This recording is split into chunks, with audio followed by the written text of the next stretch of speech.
Hello प्यारे दोस्तों, स्वागत है आप लोगों का हमारे यूट्यूब चैनल टूमपुर। उम्मीद है कि आप लोगों को हमारी कहानियाँ पसंद आएंगी।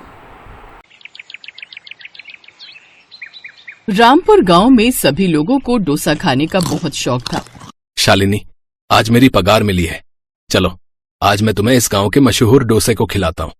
अरे वाह, मुझे तो डोसा बहुत पसंद है, पर आप तो ऐसे बोल रहे हो जैसे पहली बार डोसा खाने जा रहे। मोहन अपनी पत्नी को लेकर चला गया। अरे भैया, जरा 2 प्लेट डोसा लगाना। क्या बात है भैया, लगता है आज पगार मिली है आपको, है? जरूरी है कि जब पगार मिली हो तभी मैं तुम्हारी दुकान पर डोसा खाने आऊँ। आज मेरी बीवी का मन था, इसलिए लेकर आया। खैर, डोसे वाले ने उन दोनों के लिए डोसा लगाया और दोनों ने बड़े ही चाव से खाया। डोसा खाकर दोनों लोग अपने घर वापस आ गए। मोहन, हम दोनों की जिंदगी बिल्कुल एक जैसी है। न ही तुम्हारा इस दुनिया में कोई है और न ही मेरा। अच्छा हुआ ऊपर वाले ने हम दोनों को मिला दिया। हम दोनों एक दूसरे का सहारा हैं। शालिनी, मेरे माँ बाप तो बचपन में ही गुजर गए थे। काश मेरे माँ बाप होते तो तुम्हें अपने सास ससुर का भी प्यार मिल जाता। मोहन, जो हमारे पास नहीं है उसको लेकर दुखी नहीं होते, बल्कि जो हमारे पास है उसे लेकर हमेशा खुश रहना चाहिए और ऊपर वाले का धन्यवाद अदा करना चाहिए। शालिनी और मोहन के बीच बहुत प्यार था। मोहन गरीब जरूर था, लेकिन प्यार की कमी बिल्कुल नहीं थी। शालिनी, हम लोग भले ही कुछ बड़ा नहीं कर पाए, लेकिन हम अपनी आने वाली संतान को खूब पढ़ाएंगे लिखाएंगे और बड़ा आदमी बनाएंगे। बड़ा आदमी क्यों, बड़ी औरत क्यों नहीं? हाँ, कोई भी हो, ये तो एक कहावत है। चाहे लड़का हो या लड़की या फिर दोनों एक साथ हो जाएं, दोनों को ही पढ़ाएंगे लिखाएंगे और बहुत बड़ा इंसान बनाएंगे। हमारे लिए लड़का लड़की में कोई फर्क नहीं, पर उन्हें हमारे जैसी गरीबी नहीं देखनी पड़ेगी। ऐसे ही दिन बीतते रह गए और 9 महीने बाद शालिनी ने 2 जुड़वा बेटियों को जन्म दिया। मोहन और शालिनी बहुत खुश हुए। अरे शालिनी बहू, तुम दोनों तो ऐसे खुश हो रहे हो जैसे तुम्हारे घर लड़का पैदा हुआ हो। क्यों चाची, आपके पैदा होने पर आपके माँ बाप सदमे में चले गए थे क्या? अब उस औरत को कुछ समझ नहीं आया कि क्या जवाब दिया जाए। खैर, मोहन अब दिन दुगनी रात चौगुनी मेहनत मजदूरी करता और अपने बच्चों के लिए अच्छे अच्छे कपड़े लेकर आता। धीरे धीरे दोनों बच्चियां 3 साल की हो गई। पापा, आज आप हमारे लिए कुरकुरे नहीं लाए? नहीं बेटा, आज तो तेरे पापा कुरकुरे लाना भूल गए। तो फिर आज हम लोग आपसे बात नहीं करेंगे। तभी अचानक मोहन ने अब कुरकुरे के 2 पैकेट निकाले, जिसे देखकर दोनों बच्चियां बहुत खुश हो गईं। पापा, इसका मतलब आप हमसे मजाक कर रहे थे? मैं अपनी बच्चियों के साथ मजाक भी नहीं कर सकता। तुम लोग कुरकुरे खाओ, मैं तुम्हारी मम्मी को जाकर खाना बनाने में मदद करता हूँ। मोहन रसोई घर में चला गया, जहाँ पर शालिनी मिट्टी के चूल्हे में खाना बना रही थी। मोहन ने शालिनी से कहा, शालिनी, जब से हमारी दोनों बच्चियां हुई हैं, तब से मैंने तुम्हें डोसा नहीं खिलाया। मुझे पता था कि आप किसी दिन ये मुझे कहने ही वाले हो, पर मुझे पता है खर्चा बहुत हो जाता है, इसीलिए मैंने आपसे नहीं कहा। लेकिन आपको जानकर खुशी होगी कि मैं डोसा ही बना रही हूँ। क्या बात कर रही हो शालिनी, तुम्हें डोसा बनाना आता है? आता तो नहीं था, पर धीरे धीरे इधर उधर से देखकर मैंने सीख लिया है। खाकर बताइए कैसा बना है। मोहन ने शालिनी के हाथ का बना हुआ डोसा खाया, उसे बहुत पसंद आया। शालिनी, तुमने तो उन दुकान वालों से भी अच्छा डोसा बना लिया। मेरे दिमाग में एक बहुत जबरदस्त प्लान आया है। कैसा प्लान? मुझे पता है कि मैं मेहनत मजदूरी करके अपने सपने पूरे नहीं कर सकता। हमारी बच्चियां पढ़ाई के लायक हो रही हैं, उनका हमें स्कूल में एडमिशन कराना पड़ेगा, जिसमें बहुत खर्चा आएगा। मैं अपनी बच्चियों को कोई भी कमी महसूस नहीं होने देना चाहता, इसलिए मैं चाहता हूँ कि कोई बिजनेस कर लूं। और आप भी डोसा का बिजनेस करना चाहते हैं? मैंने सही कहा ना? शालिनी, तुम तो अंतर्यामी निकली। सच में शालिनी, हम दोनों को कोई दूसरा बिजनेस तो आता नहीं। तुम्हारे हाथों में जादू है। तुम्हारे हाथों का डोसा खाकर गांव वाले और आसपास के गांव वाले भी इन दुकानदारों का डोसा खाना बंद कर देंगे। सब हमारी दुकान पर ही आएंगे। इस बिजनेस में कुछ ज्यादा खर्चा भी नहीं होगा। हम अपने घर के बाहर ही चबूतरे पर डोसा बेचेंगे, फिर जैसे जैसे कमाई होने लगेगी फिर बड़ी दुकान खोल लेंगे। मैं आपके साथ हूँ मोहन। मैं घर के अंदर बैठकर डोसा बनाया करूंगी और आप बाहर बेचते रहना। कल से ही काम शुरू कर देते हैं। आप जल्दी से जाइए, सामान लेकर आइए। अगली सुबह जल्दी उठकर मोहन डोसा बनाने का सारा सामान ले आया। शालिनी ने अपने हाथों से बहुत ही स्वादिष्ट डोसा बनाए और मोहन अपने घर के बाहर चबूतरे पर उन्हें रखकर बेचने लगा। काफी देर तक उनकी दुकान पर कोई नहीं आया, पर थोड़ी देर बाद एक आदमी आया। अरे मोहन, अरे तुमने डोसे की दुकान कब खोली भाई? जरा एक प्लेट लगाओ तो। बस भाई साहब, अभी अभी खोली है। खाकर बताइए कैसा लगा स्वाद। मोहन ने शालिनी का बनाया हुआ डोसा उस आदमी को खिलाया। खाने के बाद उस आदमी ने कहा, हाँ ठीक ठाक है, लेकिन तुम जो है ना, भाई उन लोगों को टक्कर नहीं दे पाओगे, वो पुराने धुरंधर हैं। सारे गांव वाले उन्हीं के पास जाते हैं। गांव वालों को उनके डोसे की आदत पड़ चुकी है। तुम्हें अगर अपना धंधा चलाना है तो कुछ अलग करना पड़ेगा, वरना कोई नहीं आएगा। अरे भाई साहब, डोसे का स्वाद तो डोसे जैसा ही होगा ना। ऐसे ही दिन भर में 2-4 लोग आते तो थे, लेकिन वो दोबारा नहीं आते थे। इस तरह से मोहन की डोसा की दुकान फ्लॉप हो गई। शालिनी, हमारा हर रोज सामान बेकार हो जाता है। हमें नहीं लगता कि हम ये बिजनेस चला पाएंगे, क्योंकि पहले से ही इतने धुरंधर मार्केट में बैठे हैं डोसा बनाने वाले। मोहन, हमें हार नहीं माननी चाहिए। अगर हम इस बार हार गए तो कभी तरक्की नहीं कर पाएंगे। फिर हमारे सारे सपने अधूरे रह जाएंगे। अपनी बेटियों को पढ़ाने का सपना भी सपना ही रह जाएगा।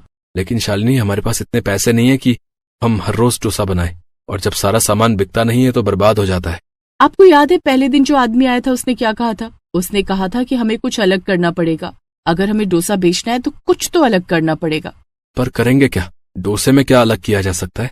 मोहन और शालिनी आपस में बात कर ही रहे थे कि तभी वहाँ पर उनकी दोनों जुड़वा बेटियां आ गईं। पापा, कुरकुरे। बेटा, मैं अभी बाजार जाऊंगा तो कुरकुरे ले आऊंगा। पापा, हमें डोसा में कुरकुरी डालकर खाने हैं।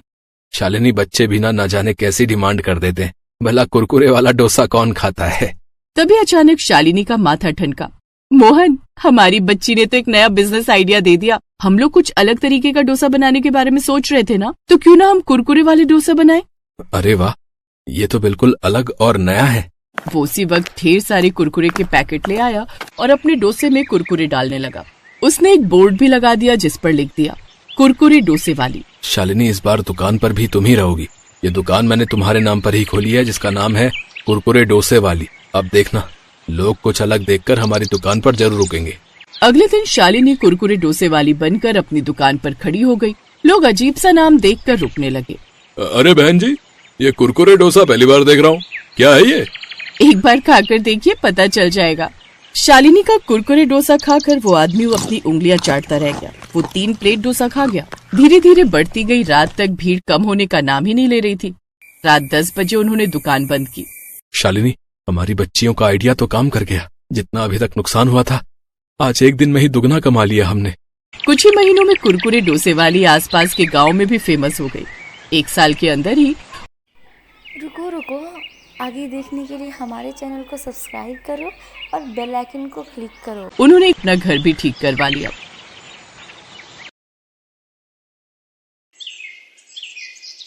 साधना के माता पिता बचपन में ही गुजर गए थे। वो अपने चाचा चाची के साथ रहती थी। साधना की चाची बहुत लालची स्वभाव की थी। वो साधना को एक आंख पसंद नहीं करती थी। एक दिन साधना अपनी चाची के साथ बाजार से निकल रही थी। तभी वहां के बदमाश जग्गा ने उनका रास्ता रोक लिया और साधना पर बुरी नजर डालने लगा। ओए होए, क्या अदा है? जरा हम पर भी मेहरबान हो जाओ साधना रानी। चाची, ये जग्गा मुझे फिर से परेशान कर रहा है।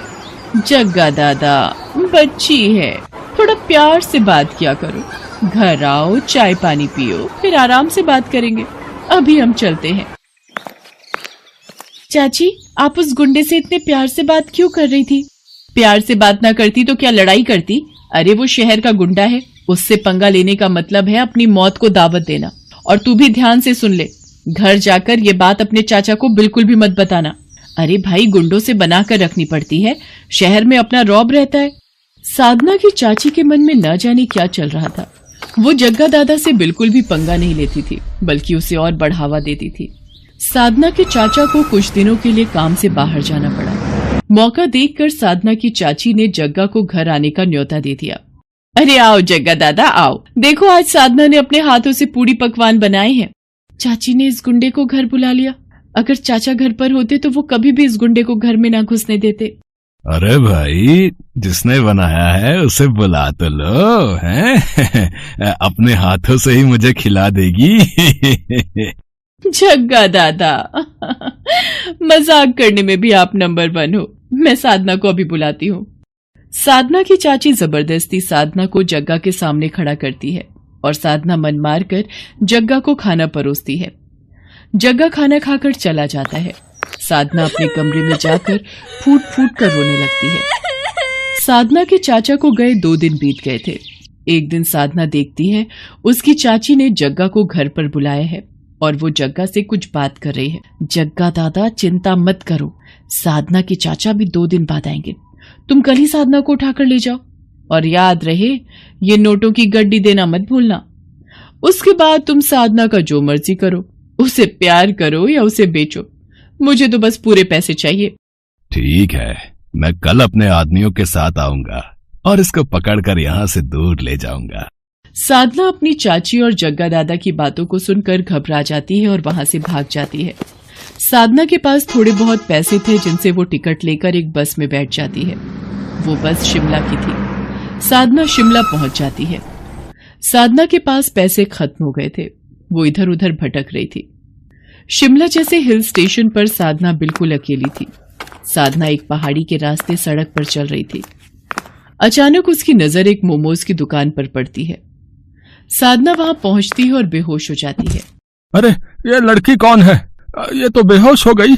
इसे दुकान के अंदर लिटा देते हैं। बुजुर्ग व्यक्ति और उसकी पत्नी साधना को दुकान के अंदर ही लिटा देते हैं। कुछ देर बाद साधना को होश आता है और वो अपने बारे में रोते हुए उस बुजुर्ग व्यक्ति और उसकी पत्नी को बताती है। वो बुजुर्ग व्यक्ति शिमला में मोमोज की दुकान चलाता था और अपनी पत्नी के साथ मोमोज बनाकर बेचता था।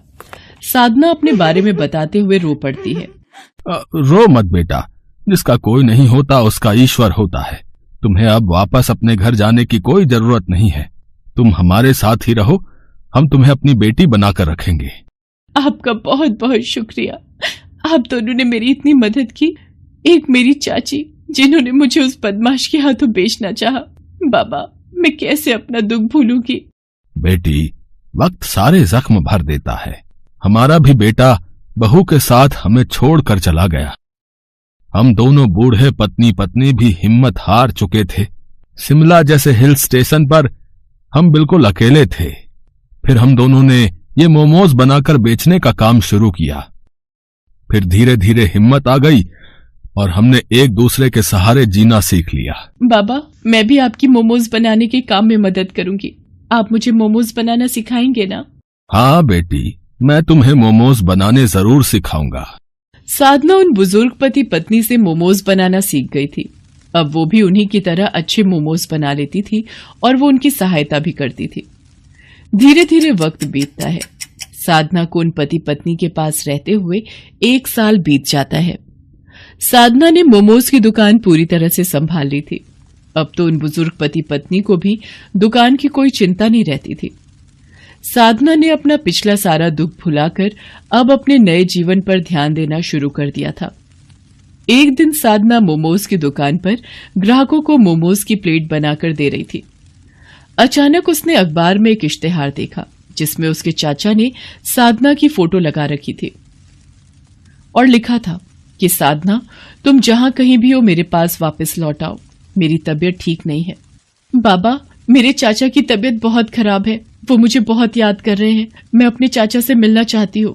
बेटी, मैं तुम्हें रोकूंगा नहीं। तुम चाहो तो अपने चाचा से मिलकर वापस आ सकती हो।